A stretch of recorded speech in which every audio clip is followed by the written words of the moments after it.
নমস্কাৰ, মই ৰঞ্জন চৌধুৰী। আপোনালোকে চাই আছে প্ৰাইম টাইম 8 PM। আমি ইউটিউবতো আছোঁ, আমি ফেচবুকতো আছোঁ, কিন্তু ইউটিউবত আপোনালোকে আমাৰ চেনেল ছাবস্ক্ৰাইব কৰিব।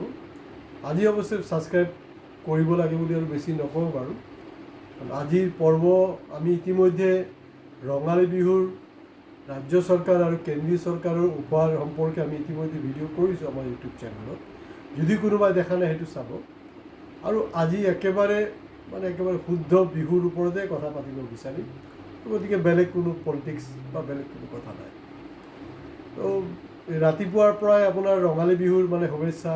মোৰ শুভাকাংক্ষী, মোৰ বন্ধু, মোৰ পঢ়ুৱৈ, মোৰ ইউটিউবাৰ ছাবস্ক্ৰাইবাৰ, ভিউৱাৰ্ছ, তেওঁলোকক পাই আছোঁ।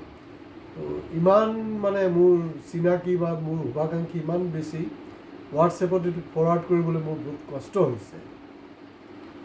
কিমানক কাৰোবাক লিখিম চেম টু ইউ, বা একেটা কথাই ঘূৰাই পকাই লিখিম, সেইটো অলপ আমনি পাইছোঁ। আৰু ইমান বেছি ব্যস্ততা, যাৰ মনটো আছিলে যে বিহুত তেওঁলোকৰ ঘৰলৈ যাওঁ বা ফোনত অলপ কথা পাতোঁ। ফোনত কথা পতা বা তেওঁলোকৰ ঘৰলৈ যোৱাটো দুটাই সম্ভৱ হোৱা নাই।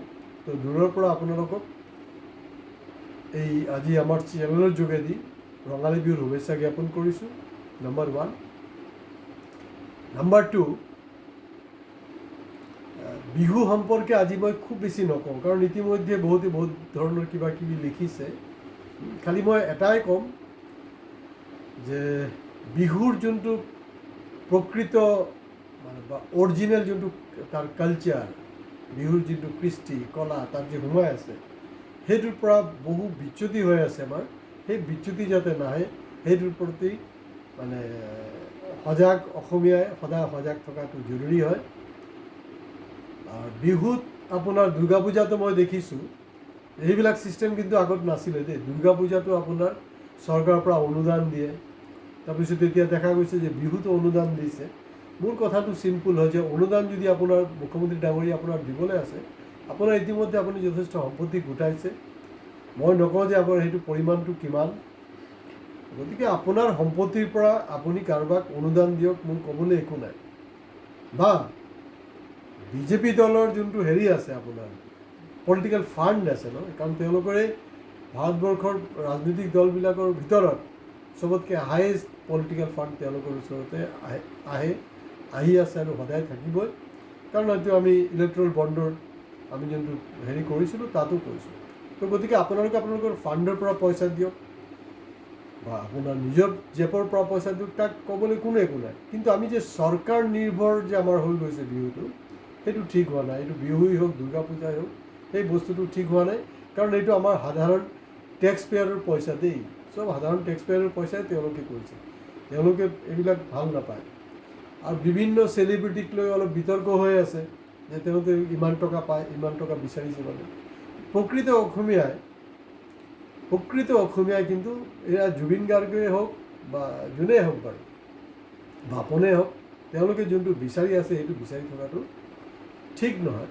হয়, এইটো তেওঁলোকৰ এটা প্ৰফেশ্যন হ'ব পাৰে, কাৰণ তেওঁলোকে ইতিমধ্যে বিহুত বুলি নহয়, এনেই গোটেই বছৰটো বিভিন্ন ধৰণৰ অসমীয়া, হিন্দী, বাংলাত বিভিন্ন ধৰণৰ গান চান গাই যথেষ্ট টকা উপাৰ্জন কৰিছে। গতিকে বছৰৰ এটা বিশেষ মুহূৰ্তত, বিহুৰ বতৰত তেওঁলোকে অলপ চেৰিটি কৰকচোন বাৰু। মোৰ এতিয়াও মনত আছে যে বিহুৰ বতৰত কিন্তু আপোনাৰ ভূপেন হাজৰিকা ডাঙৰীয়াও গান গাইছিলে, কিন্তু ভূপেন হাজৰিকা কিন্তু ইমান টকা মানুহ লোৱা নাই। তাতকৈও ডাঙৰ কথাটো হ'ল, বিহু পাতক, দুৰ্গা পূজা পাতক, কোনো আপত্তি নাই। আপোনালোকে নিজৰ যোনটো ক্ষমতা, এই ক্ষমতাৰ যোগেদি আপোনালোকে বিহুটো পতাটো জৰুৰী হয়। আৰু বিহুৰ সময়ছোৱাত দুই এটা মই সতৰ্কবাণী মই আগতীয়াকৈ চবক জনাই আছোঁ। 1 নম্বৰ হ'লগৈ, সতৰ্কবাণী কোৱাৰ আগতে যে আপোনালোকে কুশলে থাকক, ভালকৈ থাকক। কৃষকো যাতে ভালকৈ তাৰ পাৰিশ্ৰমিকটো পায়। অৱশ্যে এতিয়া কৃষকো অসমৰ পৰা নাইকিয়াই হৈ গৈছে বুলি ক'ব পাৰোঁ।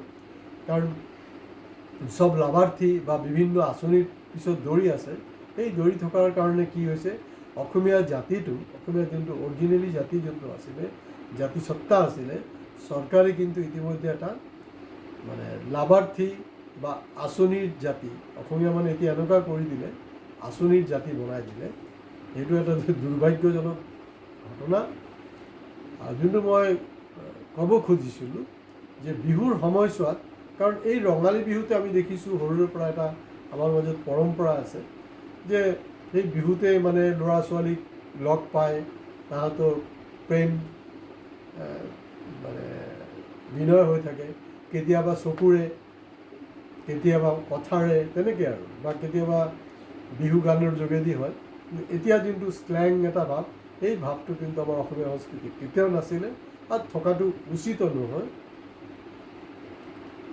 তো এতিয়াতো সেই পৰিস্থিতিটো চেঞ্জ হ'ল, কিন্তু বিহুৰ বতৰত বিশেষকৈ গাভৰু ছোৱালীবিলাকৰ কাৰণে মোৰ বিশেষ অনুৰোধ, অৱশ্য গাভৰু বুলি নহয়, এতিয়া মানে কোনোবা বাইদেউ হ'ল এতিয়া, কাৰণ কি হ'ল, যিবিলাকে দুষ্কৰ্ম কৰে নহয় তাহাঁতি বয়স চয়স নাচায়, 8 বছৰৰ ছোৱালী হওক বা সেই 63 বছৰীয়া মহিলা হওক, কাকো এৰি নিদিয়ে। বিহুৰ সময়ছোৱাত আপোনালোকে এটা কাম কৰিব, বিশেষকৈ যিসকল মানে আমাৰ নতুন প্ৰজন্মৰ আছে তেওঁলোকৰ কাৰণে, আপোনালোকৰ ইতিমধ্যে হয়তো বহুতৰ লগত ভাৱ বিনিময় হৈছে বা আপোনালোকৰ কিবা এটা এফেয়াৰ চলি আছে, সেইটো আপোনালোকৰ অধিকাৰ আছে, মই সেইটোক আপোনাক কোনো বাধা নিদিওঁ। কিন্তু বিহুৰ সময়ছোৱাত সাৱধানতাৰ কাৰণে এটা কথাই মই আপোনালোকক অনুৰোধ কৰিব খুজিছোঁ, এয়া হ'লগৈ, যদি কোনো ছোৱালীক তাৰ বয়ফ্ৰেণ্ডে, তাৰ বন্ধুৱে যদি ক'ৰবাত মাতে লগ ধৰিবলৈ বা কিবা পাৰ্টি খাব, তাত যাতে তেওঁলোকে নাযায় দেই। কাৰণ চাওক, আপুনি কোনটো ল'ৰাক চইচ কৰিব সেইটো আপোনাৰ সম্পূৰ্ণ আপোনাৰ অধিকাৰ, মই ক'ব লগা একো নাই, আপোনাৰ মাক দেউতা আপোনাৰ একো ক'বলৈ নাই। কিন্তু হয়, সদায় আমাৰ অভিভাৱকৰ এটা চিন্তা থাকিয়ে যায় শেষ মুহূৰ্তলৈকে, যেতিয়ালৈকে ছোৱালীজনী উভতি নাহে। যদি কাৰোবাৰ লগত ভাৱ বিনিময় হৈছে, কাৰোবাক যদি আপুনি ভাল পায় বা বহুত আগৰ পৰা আপোনাৰ প্ৰেম চলি আছে, কোনো অসুবিধা নাই, তেওঁলোকে যদি মাতে কেতিয়াও কিন্তু ভুলক্ৰমতো নাযাব। আমি দেখিছোঁ অকল বিহু বুলি নহয়, বিহু হওক, দুৰ্গা পূজা হওক বা বিভিন্ন আমাৰ যে এই ধৰ্মাৱলম্বীবিলাকৰ যে প্ৰগ্ৰামবিলাক আছে নহয়, ইভেন এই কুম্ভ মেলাতো তেনেকুৱা দুষ্কৰ্ম হৈছে, বিভিন্ন দুৰ্গা পূজাতো হৈছে। আপোনাৰ বয়ফ্ৰেণ্ডে ক'ৰবাত মাতিলে প্লিজ নাযাব, পিছত যাব বাৰু, একো নাই, পিছত লগ কৰিব।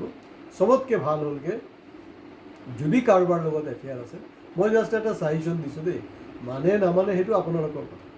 আৰু ঈশ্বৰে কৰক যে যাতে এই বিহুৰ সময়ছোৱাত কোনো মহিলা বা আমাৰ গাভৰু ছোৱালী যাতে বলৎকাৰৰ বলি নহয়, ধৰ্ষণৰ বলি নহয়, সেইটো মই প্ৰভুৰ ওচৰত মানে আহ্বান জনাম, অনুৰোধ কৰিম। কিন্তু আপোনালোককো কৈছোঁ, যদি এফেয়াৰ আছে তেতিয়াহ'লে আপোনাৰ ঘৰত মাতক, আৰু এনেকৈ মাতিব, অকল ল'ৰাটোক নামাতিব দেই, এই ল'ৰাৰ পৰিয়ালৰ মানুহখিনিকো মাতিব, একেলগতে এটা সাঁজ খাব, কি আছে, কোনো প্ৰব্লেম নাই, এসাঁজ খাব। তেতিয়া কি হ'ব, সেই ল'ৰাৰ ঘৰৰ যি অভিভাৱক আছে তেওঁলোকৰ লগতো আপোনালোকৰ মত বিনিময় হৈ যাব। কাৰণ আমি দেখিছোঁ বিয়াৰ পিছতেহে গম পায় যে অভিভাৱককেইটা কম বদমাছ নহয়। এনেতো প্ৰেম কৰি বিয়া কৰিলে বাৰু, পিছত দেখা যাইছে কয় যে আপোনাৰ সেই মহিলাক, কিন্তু মহিলাই চবতকৈ বেছি নিৰ্যাতন কৰে, শাহুজনীয়ে বেছি নিৰ্যাতন কৰে।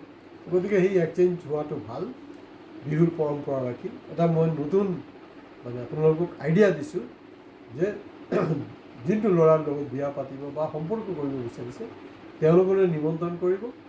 তো আপোনালোকে ঘৰতে থাকক, ঘৰতে কথা দুটা পৰিয়াল একেলগতে এসাঁজ খাওক, কথা বতৰা পাতক, ভাৱ বিনিময় কৰক। সেইটোত কি হ'ব, ল'ৰা ছোৱালী দুইজনৰ কাৰণে উপকাৰ আৰু দুটা পৰিয়ালৰ কাৰণে উপকাৰ। গতিকে আজি ইমানতে শেষ কৰিছোঁ, আৰু ৰঙালী বিহুৰ বিশেষ শুভেচ্ছা আপোনালোকক জ্ঞাপন কৰিছোঁ। আৰু যিসকলক মই হোৱাটছএপত বা বিভিন্ন হেৰিত মই শুভেচ্ছা দিব পৰা নাই, যোনটো মোৰ কাৰণে প্ৰেক্টিকেলি সময় পোৱা নাই, মই তেওঁলোককো আহ্বান জনাইছোঁ, আপোনালোকে বেয়া নাপাব। চ' মই চেষ্টা কৰিম আপোনালোকক মোক এই ইউটিউব ভিডিঅ'খন শ্বেয়াৰ কৰিবলৈ, আৰু আপোনালোকেও ট্ৰাই কৰিব সেইটো শ্বেয়াৰ কৰিবলৈ। কাৰণ সেইটোত কি হ'ব, বিহুৰ সময়ছোৱাত যাতে কোনো ধৰণৰ দুৰ্ঘটনা নহয় তাৰ পৰা বচাৰ কাৰণে, আৰু আমাৰ যে যুৱ চাম আছে তেওঁলোকে যাতে পগলাৰ নিচিনা বাইক নচলায়, সেইটোৰ প্ৰতি মনত থ'ব। কাৰণ মাকৰ মনটো বহুত কষ্ট হয় যেতিয়া ডেকা ল'ৰা এই বাইক এক্সিডেণ্টত একদম অদৰকাৰী মৰি থাকে ন, সেইটো কোনো বিহুৰ বতৰত কোনো আশা নকৰোঁ, আমিও আশা নকৰোঁ। গতিকে ভালকৈ থাকক, বিহু ভালকৈ পাতক আৰু সুৰক্ষিত থাকক। আজি ইমানতে শেষ কৰিছোঁ। নমস্কাৰ।